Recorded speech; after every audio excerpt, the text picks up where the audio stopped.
বাসর রাত হলো সকল নরনারীর জন্য একটা বিশেষ রাত, কিন্তু এই রাতটা মনে হয় আমার জন্য না। রাতুল আমাকে এক প্রকার ধাক্কা দিয়ে ঘরে ঢুকিয়ে দিল। আমি রুমে গিয়ে দেখি মৌ বিয়ের সাজে বসে আছে। মনে মনে ভাবছি মৌ হয়তো বিছানা থেকে নেমে এসে আমাকে সালাম করবে, কিন্তু হলো ঠিক তার উল্টো। মৌ বলল, এই শোন, এই বিয়ে তো আর সিরিয়াস ভাবে করিনি, তাহলে এত ভালো করে বাসর সাজানোর কি দরকার ছিল? মৌয়ের কথায় আমার তো মনটা ভেঙে চুরমার হয়ে গেল। বিয়ের সাজে আরো কিছুক্ষণ দেখতে ইচ্ছে করছিল মৌকে, কিন্তু আমি খুব ভালো করে বুঝতে পারলাম খুব গরম লাগছে। অনেক ভারী ভারী ড্রেস পরেছে তার মাঝে। আমি এর আগে মৌয়ের জন্য এক সেট ড্রেস কিনেছিলাম গিফট করার জন্য, কিন্তু ভয়ে আর দিতে পারিনি। আজকে সেটাই এনে দিলাম মৌকে। এই নাও ধরো। কি এটা? তুমি মনে মনে যা চাচ্ছ সেটাই। আমি মনে মনে চাচ্ছি মানে? খুলেই দেখো। মৌ প্যাকেট খুলে বলল, ধন্যবাদ তোমাকে, খুব গরম লাগছে এই ড্রেসে। থাকো তুমি রুমে, আমি ফ্রেশ হয়ে কাপড় চেঞ্জ করে আসি। আচ্ছা যাও। মৌ ফ্রেশ হয়ে আসলো। কিরকম যেন লাগছে আমার নিজের বাসায়। নিজের ঘরে মৌকে দেখে খুব লোভ হচ্ছে। মৌ ফ্রেশ হয়ে এসে বলল, আচ্ছা ঘুমিয়ে পড়ো। আমি যখন বিছানায় উঠতে যাচ্ছিলাম তখন মৌ বলল, এই এখানে কেন? সোফায় গিয়ে ঘুমাও। সোফায় কেন? কারণ আমি তোমাকে এখনো স্বামী হিসেবে মানি নাই। তাও আমি সোফায় ঘুমাতে পারবো না। তোমার সমস্যা হলে তুমি ঘুমাও। আচ্ছা বিছানায় ঘুমাও, কিন্তু মাঝখানে একটা কোল বালিশ দেওয়া থাকবে। তারপর আমি আর মৌ ঘুমিয়ে পড়লাম। পরের দিন খুব ভোরে আমার ঘুম ভাঙলো। পাশে তাকিয়ে দেখি মৌ এখনো ঘুমিয়ে আছে। ওকে ঘুমন্ত অবস্থায় দেখতে খুব মায়াবী লাগছে। বিশেষ করে ওর ঠোঁট দুটো আমাকে আকৃষ্ট করছে। আমি আর কিছু না ভেবেই 4 ঠোঁট এক করে দিলাম। আহ, জীবনের প্রথম চুম্বন। হঠাৎ করে মৌ আমাকে ধাক্কা মেরে ফেলে দিল। মৌয়ের ঘুম ভেঙে গিয়েছে। বিছানা থেকে উঠতেই, রবিউল, আমি এটা তোমার থেকে আশা করিনি। তুমি কিভাবে এটা করতে পারলে? আমি তোমাকে খুব ভরসা করতাম। বলেই মৌ কান্না করা শুরু করলো। আমিও হা হয়ে গেলাম। এভাবে মৌ আমাকে থাপ্পড় দিবে এটা আশা করিনি। পুরো 4টা থাপ্পড় দিয়েছে। আমি তো এখনো গাল ধরে আছি। সরি, কান্না করো না প্লিজ, আমাকে ক্ষমা করে দাও। আমি তোমাকে ক্ষমা করতে পারবো না। আমি তোমার থেকে এসব ভাবিনি। আচ্ছা, কি করলে তুমি আমাকে ক্ষমা করবে বলো তুমি? তোমাকে আমি কখনোই ক্ষমা করব না, কিন্তু আমি তোমার সাথে থাকতে পারি কিছু শর্তের উপর। যদি তুমি শর্তগুলো মেনে নাও তাহলে আমি তোমার সাথে থাকবো, আর না হলে আমি বাসা ছেড়ে চলে যাব। সারা উল্টো বিপদে পড়লাম। দেখা যায় এখন মৌ যদি বাসা ছাড়ে তাহলে আমার কপালে খারাপই আছে। ওর বাবা মা আমাকে ছাড়বে না, উল্টো তখন অপহরণের মামলা খেয়ে যাব। মৌয়ের শর্ত মানা ছাড়া কোনো উপায় নাই। আচ্ছা, আমি তোমার শর্তগুলো মেনে নিব, তবু তুমি কোথাও যেও না। আচ্ছা শোনো তাহলে, আমার শর্তগুলো: 1, ভুলেও আমাকে কখনো স্পর্শ করতে পারবে না। 2, আমার উপর কোনো অধিকার খাটানো যাবে না। 3, আমার স্বাধীনতায় কোনো হস্তক্ষেপ করা যাবে না। আর এই 3 শর্ত তোমার মানতেই হবে। দূর, কিসের শর্তের কথা বলছে? কি হলো, কথা বলছো না কেন? আচ্ছা, মেনে নিলাম তোমার শর্তগুলো। ওকে, কিন্তু মনে রেখো এটাই তোমার শেষ এবং প্রথম সুযোগ। একবারের জন্য যদি ভুলে যাও এইসব, তাহলে ওই দিনই শেষ দেখবে আমায়, আর আমার চেহারাও তুমি দেখবে না। আচ্ছা। তারপর ফ্রেশ হয়ে বাহিরে আসলাম। তখন রাতুল এসে বলল, কিরে দোস্ত, কেমন মারলি বিড়াল? দাঁত চেপে রাগ কন্ট্রোল করলাম। উত্তর হিসেবে একটা হাসি দিলাম। আমি জানি আমার ব্যথা। না পারছি কান্না করতে, না পারছি হাসতে। পুরো মাঝ সাগরে ফেসে আছি। বিয়ের 3 দিন পার হয়ে গিয়েছে, এখনো মৌ রেগে আছে। সব আত্মীয় স্বজন চলে গিয়েছে। বাসা এখন একদম ফাঁকা হয়ে গিয়েছে। কিন্তু একটা বিষয় আমি বুঝতে পারি না, মৌ খুব ভালো ব্যবহার করছে আমার আব্বু আম্মুর সাথে। অল্পতেই একদম আপন করে নিয়েছে আব্বু আম্মুকে। এমন ভাব নিয়ে থাকে যেন মৌ এই বিয়েতে অনেক খুশি। এই মেয়েকে চেনা অসম্ভব। আমি আম্মুকে বললাম, আম্মু আমি কলেজে যাব। এই রবিউল, বলো। মৌকে নিয়ে কলেজে যা। আচ্ছা যাচ্ছি। মৌকে নিয়ে বাইকে করে কলেজের দিকে রওনা দিলাম। আজকে বাইক নিয়ে সরাসরি মৌয়ের কলেজের ভেতরে চলে গেলাম। মৌকে বাইকে দেখেই ওর কিছু বান্ধবী এগিয়ে আসলো কথা বলার জন্য। কিরে, তুই এতদিন কলেজে আসিস নাই কেন? আর সাথে কে উনি? তোর কি লাগে? কলেজে আসিনি অসুস্থতার জন্য, আর ওর সাথে তোদের পরিচয় করিয়ে দেই। ওর নাম রবিউল, আমার কাজিন লাগে। আর রবিউল এর আমার বান্ধবী ঝুমা, সাথী আর প্রিয়া। কাজিন বলাতেই মেয়েগুলো একটু আহ্লাদি সুরে আমার সাথে কথা বলা শুরু করলো। প্রিয়া নামের মেয়েটা তো সরাসরি ফেসবুক আইডি চেয়ে নিল। মৌ একটু বিরক্তই হলো বটে। এক প্রকার জোর করেই মৌ ওর বান্ধবীদের নিয়ে চলে গেল। আমি তাকিয়ে দেখছি মৌকে, কিন্তু কিছু দূর যাওয়ার পর ঘটলো আরেক ঘটনা। প্রিয়া নামের মৌয়ের বান্ধবীটা আবার আসলো আমার কাছে। আমি কি তোমাকে তুমি করে বলতে পারি? বলেন। আমি তুমি করে বললে তোমারও আমাকে তুমি করে বলতে হবে। আচ্ছা, তুমি কি কিছু বলবে? বলবো। আমার আজকে একটু ভালো লাগছে না। আমাকে কি একটু বাসায় নামিয়ে দেবে? আমার বাসা খুব একটা দূরে না। এমন ভাবে বলল মেয়েটি, আমি নাই করতে পারলাম না। প্রিয়াকে নিয়ে বাইকে করে ওর বাসার দিকে যাচ্ছিলাম। পথে প্রিয়া বাইক থামিয়ে আইসক্রিম খেতে চাইলো। অপরিচিত হওয়াতে আমি না করতে পারলাম না। মেয়ে মানুষের এটাই খারাপ স্বভাব, সেলফি নিতেই হবে। যাই করুক না কেন, সেলফি নিবেই। প্রিয়াকে নামিয়ে দিয়ে চলে আসতে যাব, আবার বাঁধলো বিপত্তি। প্রিয়া জোর করেই ওদের বাসায় নিয়ে গেল। প্রিয়াদের বাসায় গিয়ে আমি হকচকিয়ে গেলাম। খুবই ভালো অবস্থা প্রিয়াদের। পুরো বাসা ভর্তি দামি দামি ফার্নিচার, আর বাসাটাও খুব সুন্দর। ডুপ্লেক্স বাসা, একদম আমেরিকান স্টাইলে তৈরি বাসাটি। তারপর বাসায় চলে এলাম। বাসায় এসে ফ্রেশ হয়ে নিয়ে ঘড়ির দিকে তাকাতেই দেখি 1টা বাজে। মৌকে আনতে যাব 3টার দিকে, কিন্তু 1টার দিকে মৌ চলে আসছে। মৌকে দেখে বুঝলাম খুব রেগে আছে। কিছুই বুঝলাম না কি হলো হুট করে। আবার সকালে তো সব ঠিকঠাকই ছিল। আমি রুমে শুয়ে আছি। একটু পর মৌ আসলো রুমে। কিছু বলছে না মৌ। এত তাড়াতাড়ি চলে আসলে যে, আমাকে তো কলও দিতে পারতে। তোমাকে কল দিতে যাব কেন? তোমাকে কল দিয়ে ডিস্টার্ব করে কি করব? তোমার তো অনেককে সময় দিতে হয়, কত কাজ তোমার, আইসক্রিম খাওয়া, ঘুরতে যাওয়া। ও তাহলে মহারানী এই বিষয় নিয়ে রেগে আছেন? কিন্তু এই বিষয় নিয়ে মৌয়ের রাগ করার মানেটা বুঝলাম না। আমি অন্য কোনো মেয়ের সাথে কথা বললে মৌয়ের কি তাহলে জ্বলে? মৌকে শিক্ষা দেওয়ার একটা পথ পেয়ে গিয়েছি। খুব বড় করে হুমায়ুন ফরিদির ভিলেনি হাসিটা দিতে ইচ্ছে করছিল, কিন্তু হাসতে পারছি না। মৌ গোসল সেরে এসে ড্রেসিং টেবিলের সামনে বসে সাজছিল। আমি প্রিয়ার নাম্বারে দিলাম একটা কল। টিং টিং টিং। আসসালামু আলাইকুম। ওয়ালাইকুম আসসালাম। আরে বলো না রবিউল, তোমাকেই কল দিব ভাবছিলাম। তাই প্রিয়া তো কল দিতে চেয়েছিল কেন? তোমাকেই মিস করছিলাম রবিউল। জানো তুমি এত ভালো মানুষকে এত সঙ্গ দিতে পারো, সেটা আজকে তোমার সাথে সময় না কাটালে বুঝতে পারতাম না। আরে প্রিয়া, কি যে বলো তুমি। তুমিও অনেক ভালো, বুঝলে? কত তাড়াতাড়ি আমার সাথে মিশে গেলে। হুট করে মৌ আমার হাত থেকে ফোনটা কেড়ে নিয়ে দেয়ালে আছাড় মারল। ফলে যা হওয়ার তাই। আমার সাধের ফোনটা কয়েক টুকরো হয়ে গেল। আমি মাত্র 3 মাস আগে কতগুলো টাকা দিয়ে কিনেছিলাম ফোনটা। কি হলো এটা? মৌ, তুমি আমার ফোন ভাঙলে কেন? খুব ঠান্ডা মাথায় কথাগুলো মৌকে বললাম। মৌ কিছুই বলতে পারছে না, একদম চুপ করে আছে। আমি নিজেও জানি এই প্রশ্নের কোনো সঠিক উত্তর মৌয়ের কাছে নেই। মৌ চুপ করে না থেকে আমার কথার উত্তর দাও। সরি।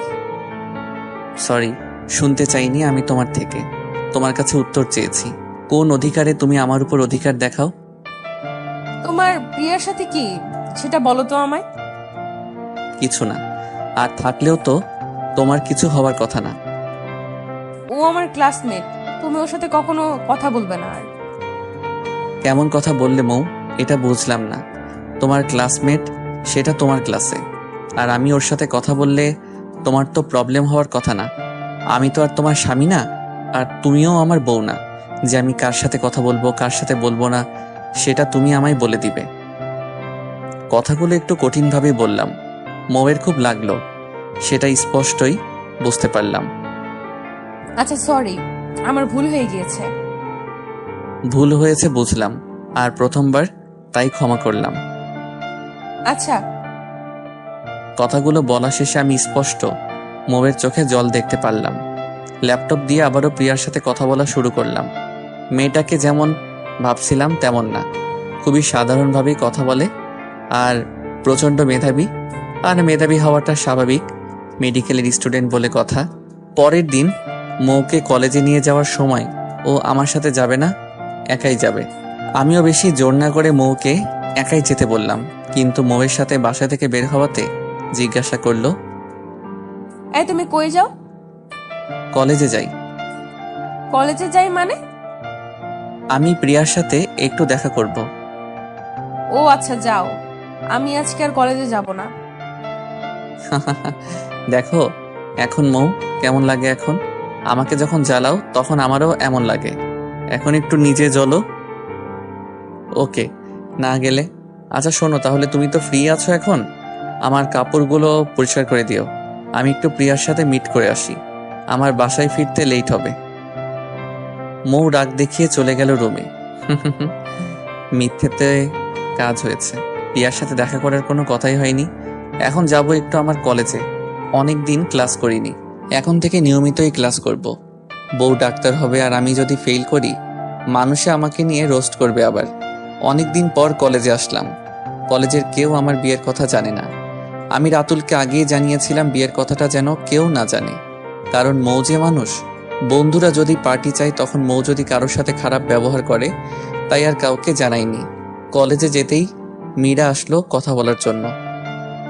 ওই রবিউল, তোমার নাম্বারটা পাল্টে নিয়েছো আর ফেসবুকে তো হাজার মেসেজ দিলেও সিন করো না। আমাকে এত পর করে দিয়েছো তুমি, আমি কি এতটা অযোগ্য? কি বলবো বুঝলাম না। শোনো মীরা, এসব কিছু না, আমি তোমার যোগ্য না। তোমার দরকার তোমার মতো ছেলে, আর সাগরই তোমার জন্য পারফেক্ট। দয়া করে আমাকে আর নখ দিও না কখনো। এই বলেই চলে আসলাম। খুব ভাবছি আর উপরের দিকে তাকিয়ে বললাম, মানুষ মানুষকে ঠকাতে পারে না। যদি তুমি না চাও, হে দয়াময়। সত্যি সৃষ্টিকর্তা আমাদের জন্য আমাদের মতো করেই সব দিয়েছেন, কিন্তু অনেক সময় আমরা ভুল করে ভুল স্থানে কিছু সময় নষ্ট করে ফেলি, কারণ ভালো কিছু তখন আমাদের জন্য অপেক্ষা করছে। তারপর ক্লাস শেষ করে বাসায় চলে আসলাম। বাসায় এসে খেলাম একটা ঝটকা। আমার কোনো কাপড়ই নেই রুমে, গোসলে যাব আমি। কি হলো কিছুই তো বুঝলাম না। সবই তো ঠিক আছে, শুধু নেই আমার কাপড়গুলো। মৌও রুমে নেই। মৌকে খুঁজতে খুঁজতে চলে গেলাম ছাদে। যা দেখলাম তা মোটেও আশা করিনি। সবগুলো কাপড় পরিষ্কার করে দিয়েছে। কেমনে কি কিছুই তো বুঝছি না। মৌ কেন আমার কাপড় পরিষ্কার করেছে? ও নিজেই তো নিজের কাপড় কখনো পরিষ্কার করেনি মনে হয়। আমি বললাম, তুমি কেন এত কাপড় পরিষ্কার করতে গেলে? আমি তো তখন সিরিয়াস বলিনি। আচ্ছা এরপর আর কখনো আমার কাপড় পরিষ্কার করো না। মৌ কিছুই বলল না। আচ্ছা এখন নিচে চলো, ছাদে খুব রোদ, দুপুরে তো খাবারও খাও নাই, চলো নিচে গিয়ে খাওয়া দাওয়া করে নিই। একসাথে খাওয়া দাওয়া শেষ করে নিলাম। মৌ অনেকক্ষণ থেকে চুপ করেছিল, তারপর বলল, তো প্রিয়ার সাথে কেমন ঘুরলে? মৌ তাহলে এই কারণে চুপ করেছিল? আমিও বলে দিলাম, ভালোই। প্রিয়া খুবই মিশুক আর ভালো মেয়ে, তাই না? আমি কেমনে বলবো? তুমিই তো ঘুরছো, সেটা তুমিই ভালো জানো। আরে এমন করে রেগে যাচ্ছ কেন তুমি? তোমার কাছের বান্ধবী, তাই তোমার কাছে জানতে চেয়েছি, তার জন্য এভাবে রিয়াক্ট করার কি আছে? রাগ দেখিয়ে চলে গেল মৌ নিচে। আমিও মৌয়ের পিছু পিছু নিচে চলে আসলাম। যাক, ওষুধে কাজ হচ্ছে। মৌ খুব জেলাস ফিল করছে, কিন্তু কেন জেলাস ফিল করে ঠিক বুঝতে পারলাম না। ও কি আমাকে ভালোবাসে নাকি? খুব ভালোই চলছিল দিনগুলো। মৌয়ের সামনে সবসময় প্রিয়া প্রিয়া করি, আর মৌ সবসময় তেলে বেগুনে জ্বলে ওঠে। 3 মাস হয়ে গিয়েছে আমাদের বিয়ের। হুট করে একদিন মৌ এসে আমাকে 2টো টিকিট দিল। আমি তো কিছুই বুঝলাম না। এটা তো কক্সবাজারের টিকিট। মৌয়ের সাথে সম্পর্কটা আগের চেয়ে ভালো। আর যাই হোক, মৌ এখন আর রাগ করে না আমার উপর, অনেক ভালো ব্যবহার করে এখন মৌ। আমি জানি না ঠিক কী কারণে এত ভালো হয়ে গেল। আর একটা কথা, মৌ এখন আর আমার নাম ধরে ডাকে না, ডাকলেই খুব কম, অনেক সময় ভুল করে বলে ফেলে।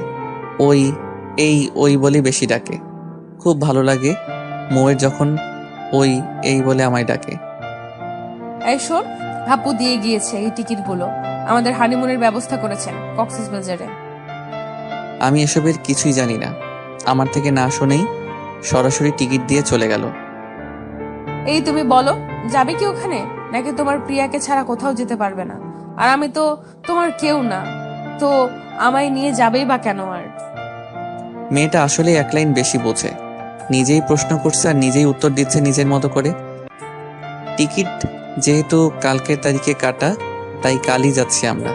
তুমি তোমার ব্যাগ গুছিয়ে রেখো, রাতেই সকাল 6টায় বিমানের ফ্লাইট। আব্বু আম্মুর থেকে বিদায় নিয়ে আমরা বাসা থেকে বের হলাম।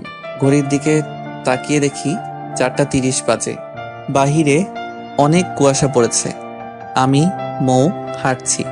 বাসা থেকে 1 কিলোমিটার হাঁটতে হবে আমাদের। এত সকালে রিক্সা পাওয়া যাবে না রাস্তায়। খুব ভালো লাগছে মৌকে নিয়ে হাঁটতে। খুব ইচ্ছে করছে মৌয়ের হাতটা ধরে হাঁটতে, কিন্তু আমি জানি এটা মৌ যদি শুধু জানতে পারে যে আমি এসব ভাবছি, তাহলে এখনই বাসায় চলে যেতে পারে। আমার অবশ্য খুব ভালোই লাগছিল মৌকে নিয়ে ট্যুরে যেতে পারছি। 1 ঘন্টার মধ্যেই আমরা পৌঁছে গেলাম। আব্বু সব বুক করে রেখেছিল আগেই আমাদের, তাই আর কোনো ঝামেলা হলো না। হোটেলটা খুবই গোছানো, আব্বুর পছন্দ আছে বলা চলে। ফ্রেশ হয়ে কিছুক্ষণ রেস্ট নিলাম, তারপর মৌকে নিয়ে সমুদ্র পাড়ে চলে গেলাম। মৌ তো সমুদ্র দেখেই দৌড়ে চলে গেল, নেমে পড়ল সমুদ্রে। আমি অবশ্য খুব পছন্দ করি না বাহিরে গোসল করতে। আমি শুধু আমার পা নামিয়েছি সমুদ্রের পানিতে। মৌ বেশ দূরে চলে গিয়েছে। আমি তাকিয়ে তাকিয়ে মৌয়ের লাফালাফি দেখছিলাম। হুট করে মৌ ডুব দিল। 30 সেকেন্ড পার হওয়ার পরও মৌ উঠল না। আমি তো ভয় পেয়ে গেলাম, কেমন যেন আত্মাটা কেঁপে উঠল। সাথে সাথে মৌ মাথা তুলল, আমার দিকে তাকিয়ে দিল হাসি।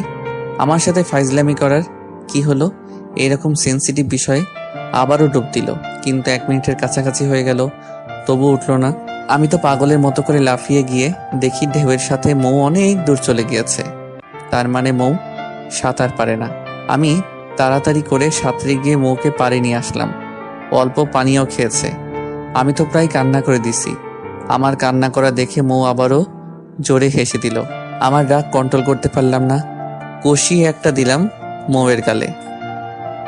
সব বিষয়ে মজা করতে হবে তোমার। আজ যদি কিছু একটা হয়ে যেত তোমার, আমি বাসায় কি বলতাম? মৌ কিছু না বলে দৌড়ে হোটেলে চলে গেল। আল্লাহ তোমাকে অনেক ধন্যবাদ। মৌয়ের কিছু হয়ে গেলে কি নিয়ে থাকতাম। আমিও হোটেলে চলে আসলাম। দুজনেই ফ্রেশ হয়ে নিলাম। মৌ চুপ করে আছে, আমিও কিছু বলছি না। আমার এখনো রাগ কমে নাই মৌয়ের প্রতি। নিজে যা ভাববে তাই ঠিক, কারো কোনো সিদ্ধান্তের কোনো মূল্য নেই। মৌ নীরবতা ভাঙল। ধন্যবাদ। আজকে তুমি না থাকলে হয়তো আমি মরেই যেতাম। দুবার তুমি আমার লাইফে অনেক বড় ক্ষতি থেকে রক্ষা করলে। আচ্ছা আচ্ছা, আমি আমার দিক থেকে শুধু কর্তব্য পালন করছি। আচ্ছা ঠিক আছে। জানো রবিউল, আমার লাইফে কেউ আমার শরীরে হাত তোলে নাই। আর থাপ্পড় দিয়েছো সেটা না হয় ঠিক আছে, তাই বলে এত জোরে দিতে হবে? অনেক ব্যথা পেয়েছি। সরি বলতেই চোখে পানি এসে গেল। হাই বোকা, তুমি কান্না করছো কেন? পাগল ছেলে, চোখের জল মুছে নাও। সত্যি বলতে মৌকে প্রচন্ড রকমের ভালোবাসি, নিজের থেকেও খানিকটা বেশি। মৌ আমার আধারে ডুবন্ত ক্যারিয়ারটাকে আলোর দিকে এনেছে। আমাকে আমার থেকেও বেশি বোঝে মেয়েটা। আজ 2 মিনিট দেরি হলেই চিরতরে হারিয়ে ফেলতাম আমার ডক্টর আপুকে। ছি, আমার ডক্টর ওটাকে জ্যোৎস্নায় আকাশটা ছেড়ে গিয়েছে। মৌকে নিয়ে খুব সমুদ্র পাড়ে যেতে ইচ্ছে করছে। আমার অনেক স্বপ্ন ছিল আমার প্রিয় মানুষটার সাথে সমুদ্র পাড়ে বসে রাত পার করে গল্প করা। তখন মৌ বলল, এই চলো না আমরা বাহিরে যাই। বাহিরে যাবে কেন তুমি? দেখো কত সুন্দর জ্যোৎস্না, এতগুলো টাকা খরচ করে আসলাম আমরা, এখন কি রুমে বসেই পার করে দেব সময়গুলো? মৌয়ের কথা বলার ধরনে আমি তো অবাক হলাম। আমি যা বলতে চাইছি সেটা মৌ বলছে, এ তো মেঘনা চাইতেই বৃষ্টি। আমি খুশি হলাম, কিন্তু এটা মৌকে বুঝতে দিলাম না। মৌকে নিয়ে বাহিরে গেলাম। চাঁদ আর জ্যোৎস্নার আলো সমুদ্রের বালু আর পানির উপর পড়ে এমন একটা দৃশ্য, সেটা কখনো বলে বোঝানো সম্ভব না। দেখছো কি সুন্দর বাহিরের পরিবেশ। আমি আর মৌ একটা স্থানে বসে বসে গল্প করছিলাম। মৌ ওর ছোটবেলার কাহিনী বলল। মৌ এত কথা বলতে পারে তা আগে জানতাম না। ও বলেই যাচ্ছে, আমি খালি শুনে যাচ্ছি। এই আমিই তো শুধু বলছি, তুমি কিছু বলো। এখন আমি আর কি বলবো বলো? তুমি বলছো এটাই ভালো, কি বলবো মানে? তুমি তো কবিতা পারো, রাতুল আমায় বলেছে। আমায় একটা কবিতা শোনাও না, আবৃত্তি করে তোমার নিজের লেখা। কি আর করবো, ইচ্ছে না থাকা সত্ত্বেও আমার লেখা একটা কবিতার মতো কিছু একটা শোনানোর চেষ্টা করলাম মৌকে।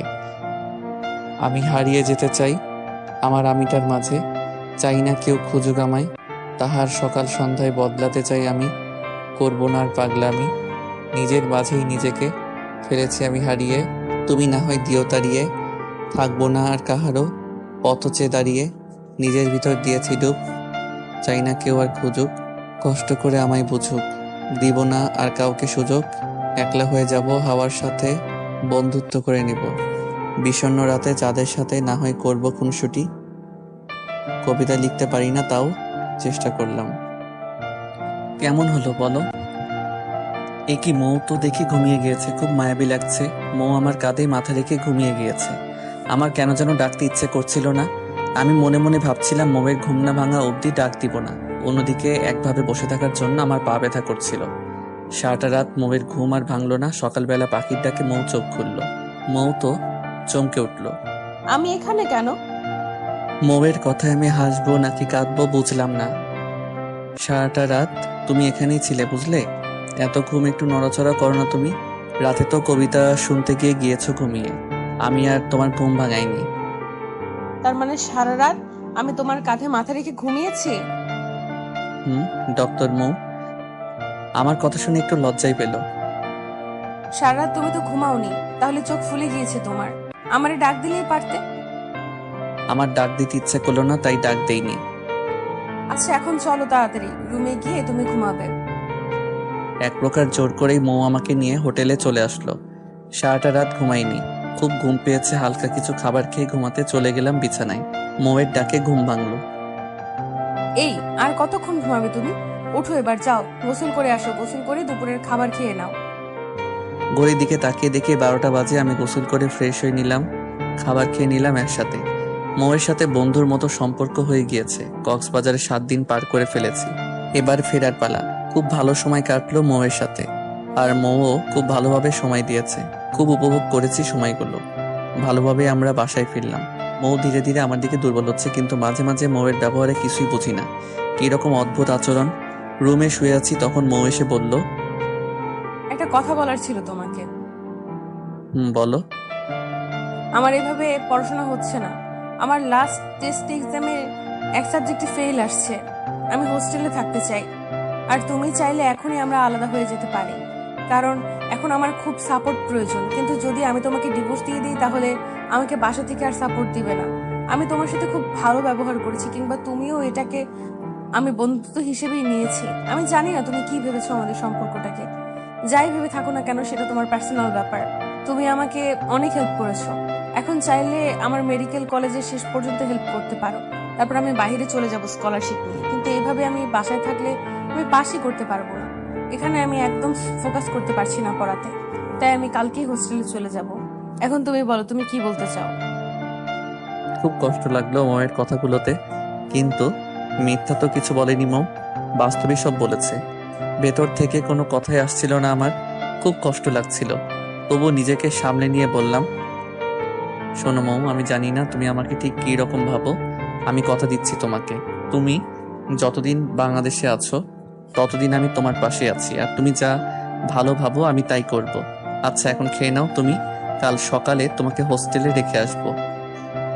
পরের দিন মৌকে নিয়ে কলেজে যাচ্ছি।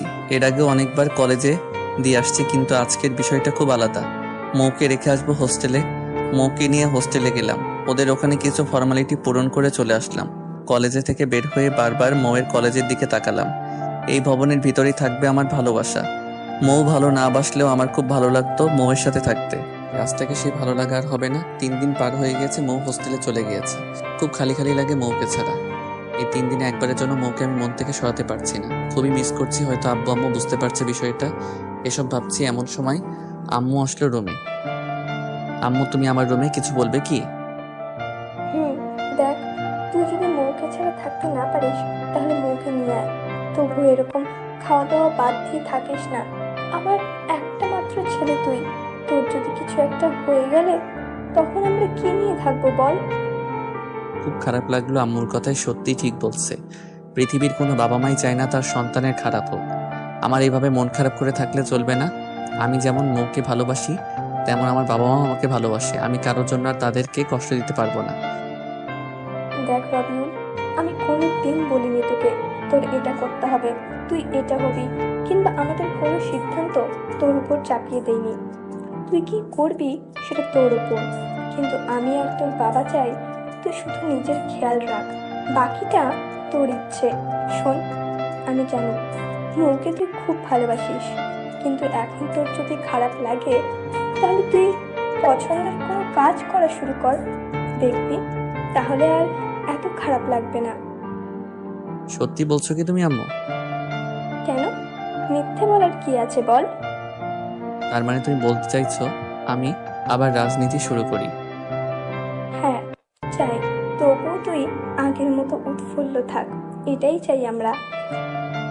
আমার জীবনের প্রথম প্রেম ছিল পলিটিক্স। মীরা আমার জীবনে আসার আগে আমি পলিটিক্সে জড়িয়েছিলাম খুব ভালোভাবে, কিন্তু মীরা আর বাসার কেউই চাইতো না পলিটিক্স করি, তাই বাধ্য হয়ে পলিটিক্স ছেড়ে দেই। খুব ভালোবাসতাম আমি পলিটিক্স, খুবই অল্প বয়সে অনেকটা এগিয়েও গিয়েছিলাম আমি, কিন্তু মাঝপথে ছেড়ে দেই। আমি অন্যরকম রাজনীতি করতাম। আমি ফার্স্ট ইয়ারের ছাত্র হয়ে আমাদের এলাকা মাদক মুক্ত করেছিলাম। আমাদের একটা সার্কেলই ছিল, যতটা পারি ততটা করি। এখন আমাদের এই সার্কেলের মেম্বার পুরো 5,000। এখনো এই সার্কেলটার লিডার, অলিখিত লিডার আমি আমার খুব কাছের বন্ধু অনেককে দায়িত্ব দিয়ে বাদ দেই নিজের হাতে করা ফাউন্ডেশনটা থেকে। আমি যখন আমাদের ফাউন্ডেশন পরিচালনা করতাম তখন মাত্র 400 ছেলে ছিল আমাদের সার্কেলে। ভার্চুয়ালি পরিচালনা হতো আমাদের ফাউন্ডেশন। আমি দায়িত্ব ছাড়ার পর আমাকে আর কেউ দেখেনি আমাদের ফাউন্ডেশনে। আমার নাম ছিল শুভ্র। এই নামটা আমার বন্ধু অনেক দিয়েছিল। পরে কেমনে কেমনে যেন এই নামে সবাই আমাকে চিনতো। পুরো শহরের সবাই জানে যতটা পারি ততটা করি। ফাউন্ডেশনের পরিচালক দেশের বাইরে থেকে পরিচালনা করে, কিন্তু অনেক বাদে তেমন কেউ জানেই না শুভ্র নামের আমি এখনো দেশে আছি। আম্মু চলে গেল, খুব ভালো লাগলো। পুরনো কথাগুলো মনে হতেই কত কত মানুষকে আমরা সাহায্য করেছি। ইস, মুহূর্তগুলো কতই না শান্তির ছিল। ফোন বের করে অনেককে কল দিলাম। কয়েক সেকেন্ড রিং হওয়ার পরই রিসিভ করলো। শুভ্র ভাই আমাকে কল দিয়েছে, আমার নিজেকে ধন্য মনে হচ্ছে। হালা, এই ফাজলামো রাখবি তুই? শোন, আমি আবার ফিরতে চাই রাজনীতিতে। সিরিয়াস বলছিস তুই? সিরিয়াস। আমি বুঝেছি এই কাজটাই আমার ভালো লাগা আর পছন্দের। জীবনে জানি না কতদিন বাঁচবো, কিন্তু এখন থেকে সারাটা জীবন মানুষের পাশে থেকে পার করে দিতে চাই। শোন, তুই কালকে আমাদের সার্কেলের সবার হাতে একটা মিটিং রাখ, আমাদের কলেজেই মিটিং রাখ। আচ্ছা দোষ, তাহলে কালকে কি হরতাল দিয়ে দিব পুরো শহরে? কিসব পাগলের মতো কথা বলছিস? সাধারণ মানুষের ক্ষতি করে কি হবে? তুই শুধু ব্যবস্থা কর আর আমাদের গ্রুপে পোস্ট করে দে। সবাইকে আসতে হবে তো এমন না, যারা কাছে ও ফ্রি আছে তারা আসলেই চলবে। আচ্ছা রাখছি আমি তাহলে। পরের দিন আমি সকালবেলা পাঞ্জাবি পরে অনেকের সাথে কলেজে গেলাম। গিয়ে যা অবস্থা হলো তাতে আমি হকচকিয়ে গেলাম। কমপক্ষে 3,000 পোলাপান এসেছে। পুরো শহরে হইচই পড়ে গিয়েছে। গাড়ি চলাচল অফি বলা চলে মোটামুটি। অনেকটা ভিড় ভেদ করে মঞ্চে উঠলাম আমি আর অনেক ছোট একটা বক্তব্য দিয়ে আমাকে পরিচয় করিয়ে দিল। আমি মাইক্রোফোন হাতে নিতেই সবাই পাগলের মতো অবস্থা হয়ে গেল। অনেক খুশি হয়েছে আমাকে দেখে। সবাই বুঝতে পারলো সেটা আমি। নিজের অজান্তেই চোখের জল এসে পড়ল।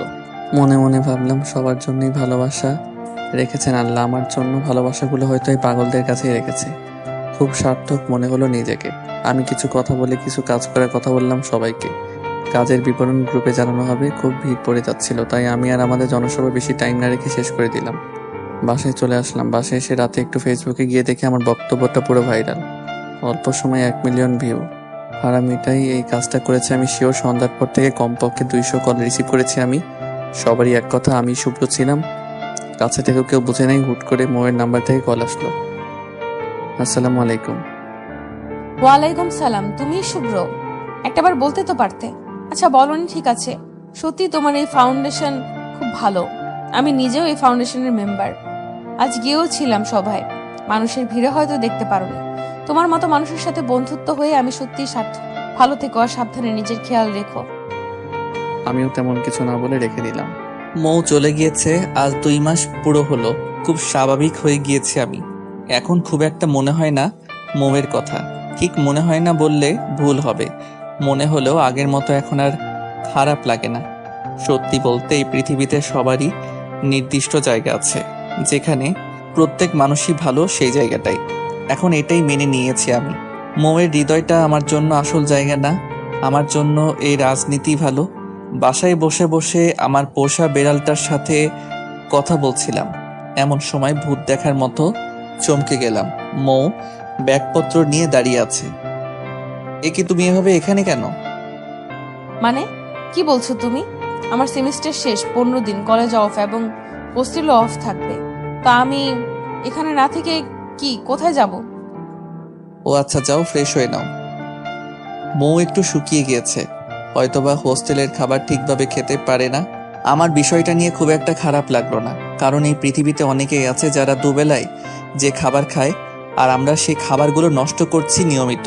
হুট করে ফোনে কল আসলো রাতুলের। হ্যালো দোস্ত, আমার বাসা, আমি তো শেষ। আরে কি হয়েছে বলবি তো? আমার খুব বিপদ, তুই একটু তাড়াতাড়ি করে পুরান বিল্ডিংয়ে চলে আয়। বলেই কল কেটে দিল। কেমনটা লাগে? পুরো কথা না বলেই কল কেটে দিয়েছে। বাইকটা বের করে চলে গেলাম রাতুলের বলা স্থানে। গিয়ে দেখি তেমন কিছুই না, কেউ নেই। হুট করে দেখি রাতুলকে একটা চেয়ারে বসিয়ে রাখা হয়েছে, কিন্তু রাতুলকে রশি দিয়ে বাঁধা রয়েছে। কেমন যেন রহস্য রহস্য মনে হচ্ছিল, কিছুই বুঝতে পারলাম না। হুট করে কে যেন আমাকে পেছন থেকে একটা কাপড় দিয়ে মুখ চেপে ধরলো।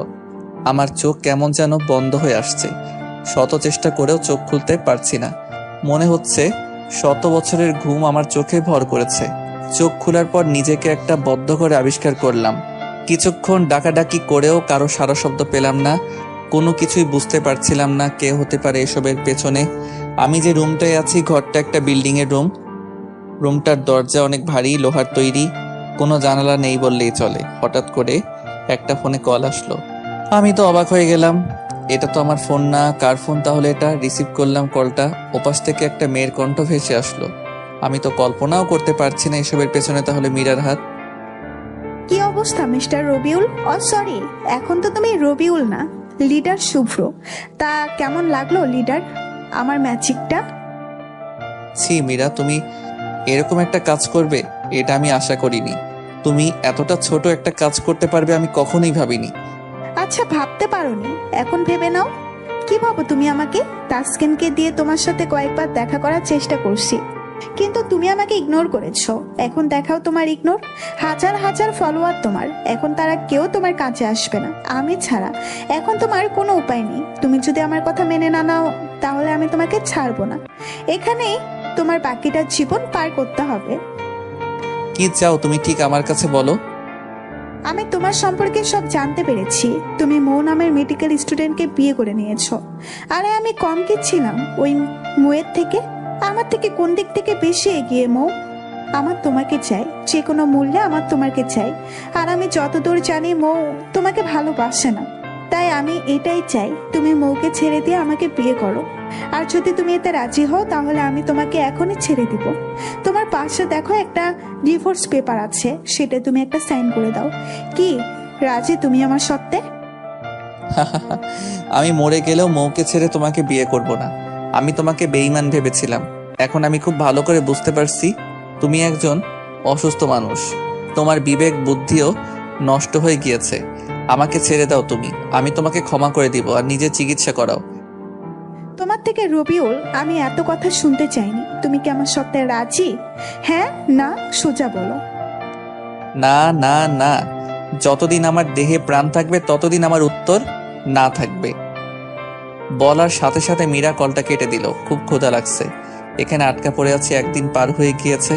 খুব ক্ষুধা লেগেছে। হঠাৎ করে খেয়াল করে দেখলাম জানালার মতো যেখানে লোহার রড দেওয়া আছে সেখানেই প্যাকেটজাত কিছু খাবার আর পানির বোতল রয়েছে।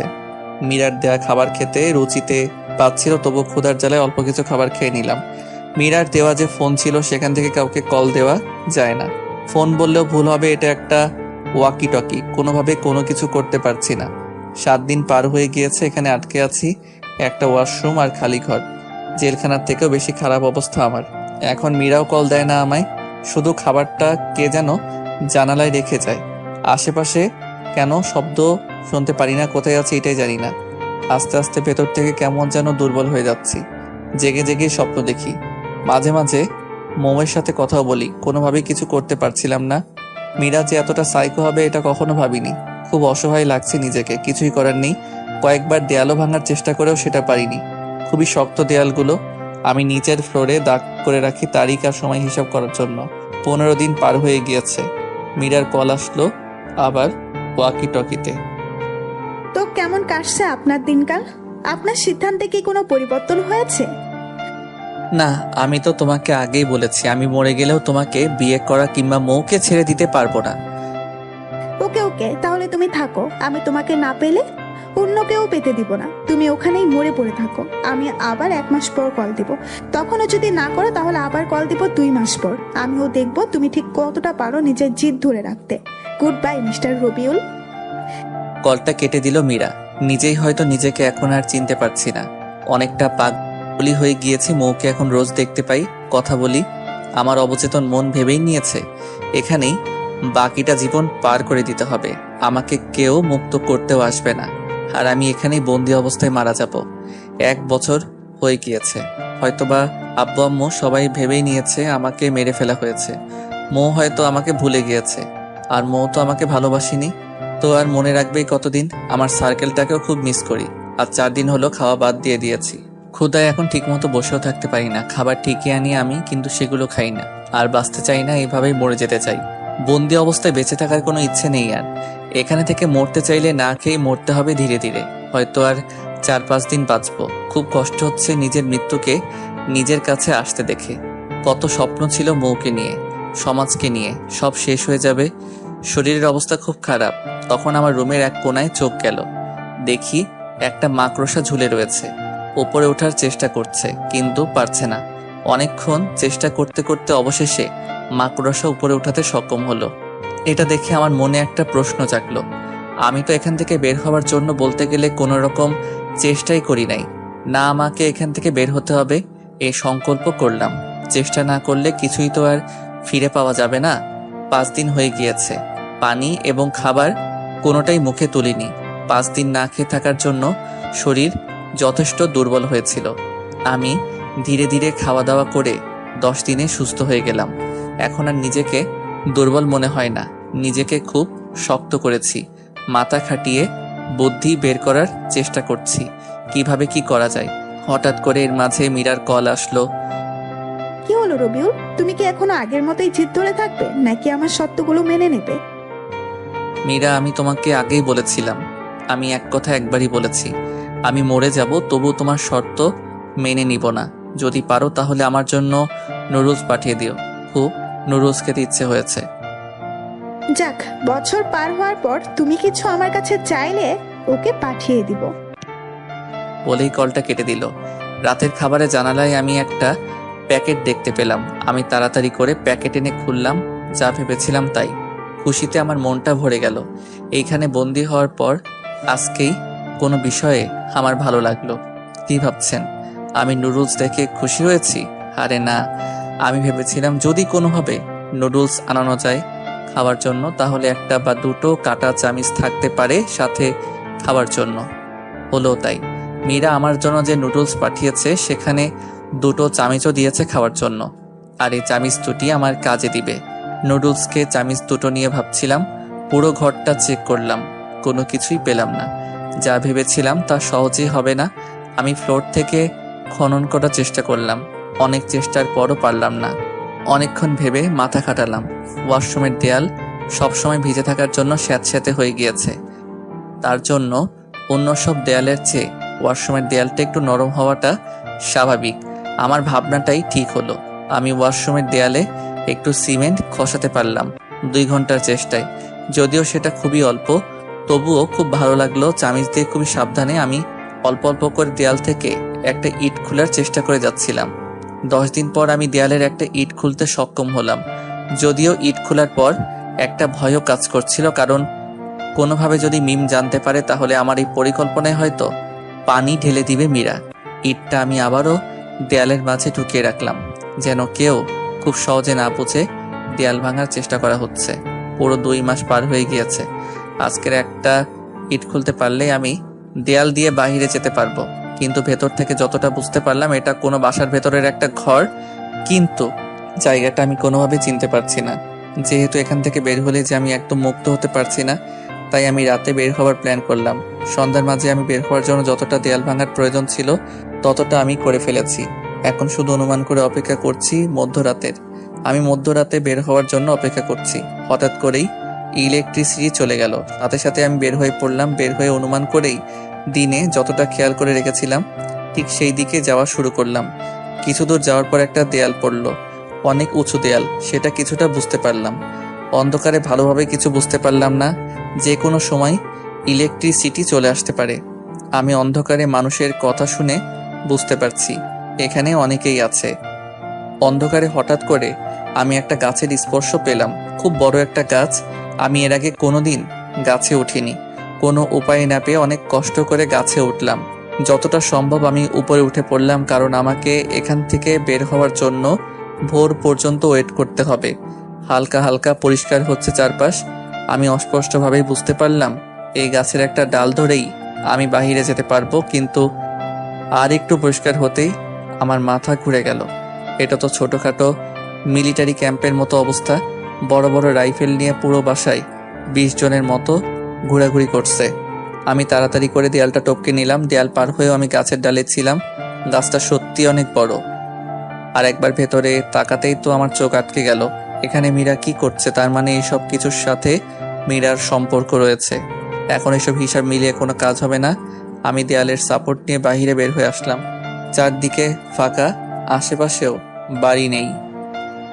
আমি যতটা সম্ভব দ্রুত দৌড়াতে লাগলাম। প্রায় 3 কিলোমিটার যাওয়ার পর আমি হাইওয়ে দেখতে পেলাম। আমি কয়েকটা বাস থামানোর চেষ্টা করলাম, কিন্তু আমার চেহারা দেখে হয়তো সবাই আমাকে পাগল ভাবছে, তাই কেউ সাহায্য করতে চাইছে না। অনেক কষ্টের পর একটা সিএনজি পেলাম। সিএনজিওয়ালাকে অনেক বুঝিয়ে বলার পর আমাকে কাছের একটা বাস স্ট্যান্ডে নামিয়ে দেওয়ার জন্য রাজি করলাম।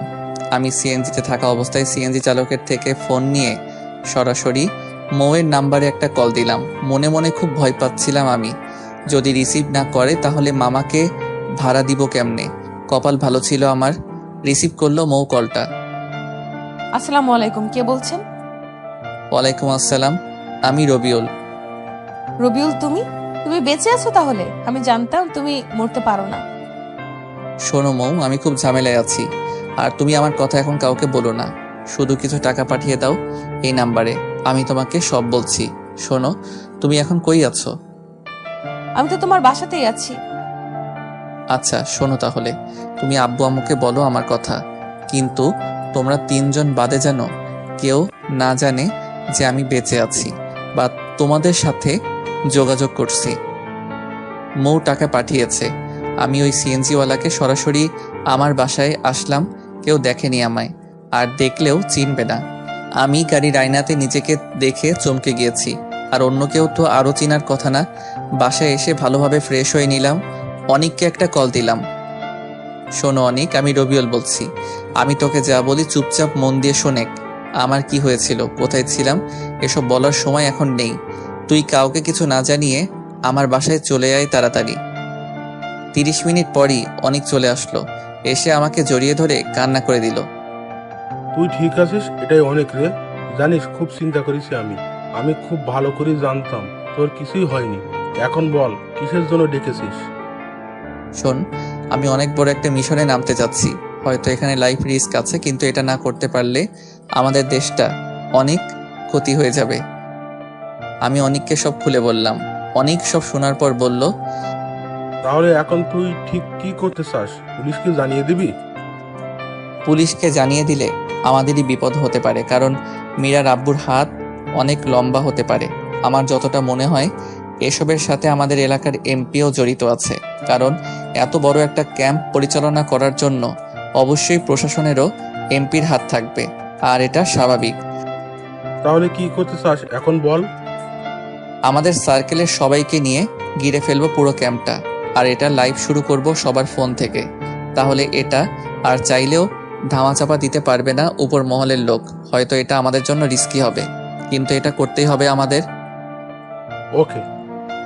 তারপর অনেক সাথে সাথে আমাদের সার্কেলে মেসেজ দিয়ে লোকেশনটা জানিয়ে দিলাম।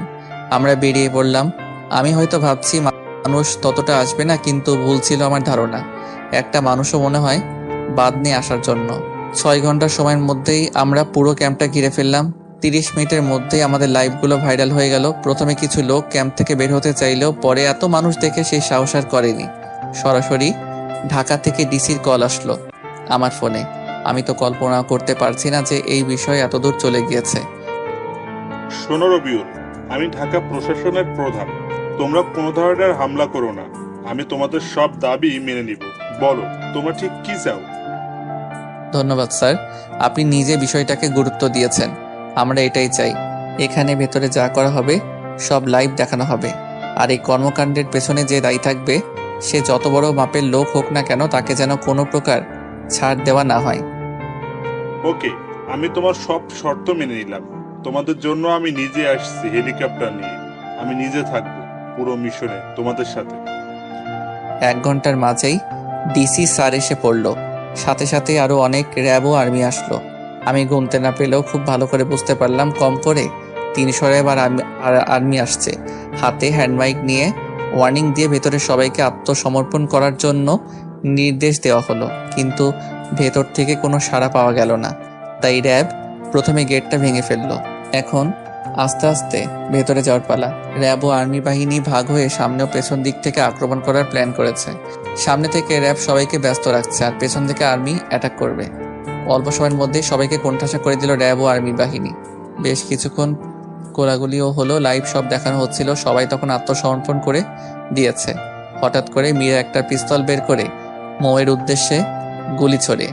মীরা এরকম কিছু করতে পারে এটা আমি আগেই ভেবেছিলাম। আমি মৌকে সাপোর্ট দিতে ওকে টান দিয়ে সরিয়ে দিলাম। মীরার পিস্তল থেকে গুলিটা বের হয়ে আমার পাঁজর ছিদ্র করে বের হয়ে গেল। এক মুহূর্তের জন্য সব স্লো মোশন ভাবে দেখতে পাচ্ছিলাম। এক মুহূর্তের মধ্যে সব শেষ। আমার শরীর থেকে অনেকটা রক্ত ছিটে মৌয়ের শরীরে ফিনকি দিয়ে পড়লো। এখন যদি আমি মরেও যাই, আমার কোনো আফসোস থাকবে না। চোখের সামনে সবকিছু ঝাপসা হয়ে যাচ্ছে। আস্তে আস্তে চেষ্টা করেও চোখ খুলে রাখতে পারলাম না। চোখ খোলার পর নিজেকে আমি হসপিটালে আবিষ্কার করলাম। হসপিটালে আমাকে আনা হয়েছে। মৌ, আব্বু, আম্মু সবাই পাশে বসে আছে। আমার বুকে লাগা গুলিটা কোনো বিপজ্জনক জায়গায় না গেলে শুধু হাড় বেদ করে বের হয়ে গিয়েছে, যার জন্য এবারের মতো আমি বেঁচে গেলাম। আমি মোটামুটিভাবে সুস্থ হওয়ার পর বাসায় চলে আসলাম। কিন্তু এর মাঝে আমি কয়েকবার কথা বলেছি মৌয়ের সাথে। মৌয়ের থেকে জানতে পারি আমাদের গ্রুপটাকে সরকার থেকে পুরস্কৃতও করা হবে। মীরার বাবা ও মীরা এই চক্রের মূল হোতা। সাথে আমাদের এমপিও জড়িত ছিল। সবাই এখন জেলে আছে। কর্মটাই এমন, কর্মের ফল না চাইলেও ভোগ করতে হয়। বিপুল পরিমাণ মাদক ও অস্ত্র জব্দ করা হয়েছে। সবকিছু স্বাভাবিক হয়ে গিয়েছে। এত কিছুর পরেও মৌয়ের আচরণ আগের মতোই আছে। আমিও কিছু বলিনি। আমি আমার মতো পলিটিক্স নিয়ে খুব ভালো আছি। আমি বাসায় আসার পর মৌ আবারও হোস্টেলে চলে গিয়েছে। আমিও কোনো কিছু মৌকে বলিনি। দেখতে দেখতে মৌয়ের মেডিকেল ক্যারিয়ারের আজকে শেষ দিন। মেডিকেল কলেজে অনুষ্ঠান হবে, হয়তোবা বড় ধরনের। মীরা ও ওর বাবাকে ধরিয়ে দেওয়ার পর থেকে আমার জনপ্রিয়তা আরও অনেক বেড়ে যায়। এখন অনেক বড় বড় লোকদের সাথে উঠা বসা। মৌয়ের কলেজের প্রিন্সিপাল নিজে আমাকে ইনভাইট করেছেন, কিন্তু মৌ যেখানে আমাকে কিছু জানায়নি, তাই আমিও যেতে চাই না। হুট করে আমার ফোনটা কেঁপে উঠল। ফোনের দিকে তাকিয়ে দেখি মৌ কল দিয়েছে। আসসালামু আলাইকুম। ওয়ালাইকুম আসসালাম। কেমন আছো রবিউল? আছি বেশ। তুমি তো ভালোই আছো। আমাদের কলেজে আজকে বিদায়ী সম্বর্ধনা, কলেজ জীবনের শেষ দিন। তুমি একটু আসবে কি? কেন জানি না করতে পারলাম না, রাজি হয়ে গেলাম নিজের অজান্তেই। মৌ আজকে একটা নর্মাল ড্রেস পরেছে, খুবই ভালো লাগছে ওকে। পুরো কলেজ থেকে সেরা 3 জনের নাম ঘোষণা করা হলো। মৌ প্রথম হয়েছে, হওয়াটাই স্বাভাবিক। মৌ নিজের পড়াশোনার জন্য সব করতে পারে, আর সেটার ফল মৌ আজকে পেল। একজন সফল ডাক্তারের জীবনী এরকম হওয়াটাই স্বাভাবিক। মৌকে একটা স্মারক ও একটা গোল্ড মেডেল দেওয়া হলো পুরস্কার হিসেবে। সাথে কিছু বলার জন্য মাইক্রোফোনটা মৌকে দেওয়া হলো। মৌ মাইক্রোফোনটা হাতে নিয়ে বলা শুরু করলো। উপস্থিত স্যার, অনুষ্ঠানের অতিথিবৃন্দ, আমার সহপাঠী ও স্নেহের ছোট্ট ভাই ও বোনেরা, সবাইকে আমার পক্ষ থেকে আন্তরিক সালাম। আসসালামু আলাইকুম। আমি খুবই সাধারণ একজন মানুষ। সবার মতোই আমার সবকিছু আজকে আমার এই জায়গায় আসার জন্য আমাকে অনেক পরিশ্রম করতে হয়েছে, তাতে জাত চেপে সব সহ্য করে নিয়েছি। কিন্তু সবকিছুর উপরে আমার পাশে ছিল একজন মানুষ। ওই মানুষটা আমাকে এতটা সাপোর্ট দিয়েছে যে আমি সব বাধা জয় করতে পেরেছি এবং আমার সমস্ত কৃতিত্ব আমি তাকিয়ে দিচ্ছি। সবাই তখন চিৎকার করে জিজ্ঞাসা করে জানতে চাচ্ছে সেই মানুষটা কে। হ্যাঁ, আজ আমি সব বলে দিব। চুপ করেন একটু। সবার মাঝেই নীরবতা, সবাই চুপ করে আছে শোনার জন্য। মানুষটা কে, যার জন্য একজন মেডিকেল ছাত্রী পুরো বাংলাদেশের ভেতর প্রথম হয়ে সেই কৃতিত্ব একজন মানুষকে দিচ্ছে। সেই মানুষটার কেউ নয়, আমার স্বামী। আমি অনেক পুরুষ দেখেছি জীবনে, কিন্তু আমার জীবনে আমার বাবার থেকেও আমি বেশি ভালোবাসা পেয়েছি। যার কাছে আমি সবচেয়ে বেশি নিরাপদ, সে আমার হাজবেন্ড।